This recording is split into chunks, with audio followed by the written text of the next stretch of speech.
Katika kuendelea kusherehekea siku 16 za harakati dhidi ya ukatili wa kijinsia, kongamano maalum la kuweza kuwashirikisha wanaume liliweza kuandaliwa katika shule ya msingi ya Hadija, kata ndogo ya Nyali, kaunti ya Mombasa.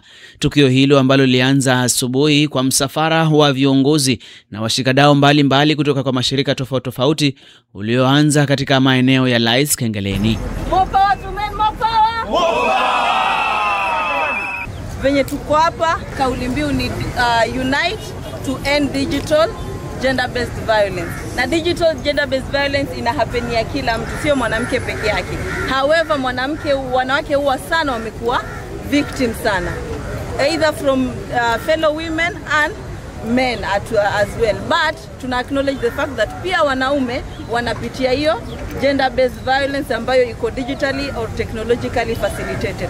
Msafara huo uliambatana na mbwembwe, nyimbo na kauli mbiu za kuweza kupinga dhuluma za kijinsia, huku ujumbe wa mshikamano na uwajibikaji wa kijamii ukisikika barabarani.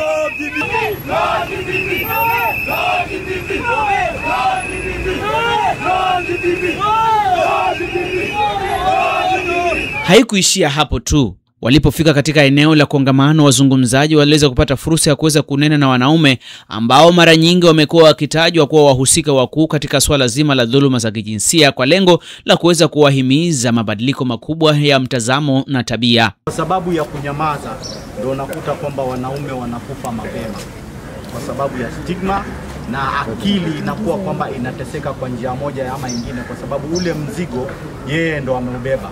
Na kwa sababu hiyo mwaka huu tukasema kwamba ni vyema sasa tufungue vijana na kina mama waanze kuongeleshana. Mwanamume ni kichwa, na katika hichi kichwa kweli tunakikubali. Hichi kichwa ndio kina msongo wa mawazo, hichi kichwa ndio kinapanga mipango, vitu visipoenda sawa, hicho kichwa ndio kinaumia. So tunahimiza sana mwito mkubwa kwa wanaume waendelee kujitokeza, tupange mikakati ambayo wanaume watakuwa na safe space zao wenyewe kuweza kuzungumziana, kuweza kuhamasishana na pia kuweza kupata mbinu na kauli mbiu ambayo inaweza kuonesha kwamba mwanamume pia anaweza kupaza sauti yake, ku-articulate issues vile inafaa. Isiwe kwamba kila saa ni mwanamke. Viongozi wa kiserikali wakizungumza na kusisitiza dhamira ya serikali katika kukemea na kupambana na vitendo vyote vya ukatili wa kijinsia pia walijitokeza. The kind of SGBVs that we hide in the house, they affect the children, especially in pushing them toward delinquent behaviors, na ndio wanajipata katika in the wrong hand of the law, na wanajipata katika institutions zetu. Pia tumekuwa na wanaume wenye hawapendi kueleza mtoto kijana pale kwa nyumba about the person of a man. Yani kila wakati tu kijana hata akikosea anaambiwa wewe ni mwanamume, hufai kuwa hivyo. Hiyo pia imefanya watoto wengi wamekuwa hardened that even when they go outside there wanapenda kunyamazia zile hisia zao. Anachokoza kunyamazia. With time ana develop what you call mental health, anxiety and depression, kwa sababu anaonewa na anakatazwa yeye asili. Wewe ni mwanamume bwana, usijaribu kulia. With time hiyo stress, hizo hasira zinakaa ndani yake. Sasa akija kuwa mtu mzima, anatafuta a way ya kuzivent out. And that's why I'm saying that most of the people, not only the boys that we have, even men in prison or even in conflict with the law, not all of them, most of them, they are in crime kwa sababu they walijifinyilia zile hisia zao. So akipata mahali kama anaweza punch, ana punch.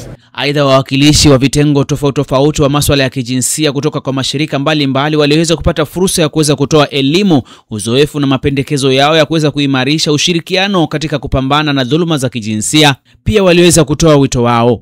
My name is Susan Lankisa. I work with Remakiba Organization as the gender officer, and we are part of the technical group for male engagement. And the 16 days of activism this year is against digital, the way gender-based violence has been, digital has been used to attack women.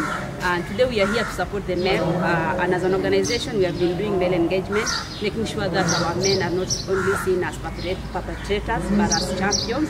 And that's why we have been using Sports for Change. We bring our men together with the police, and then they are able to know where to report in case there is any case of gender-based violence.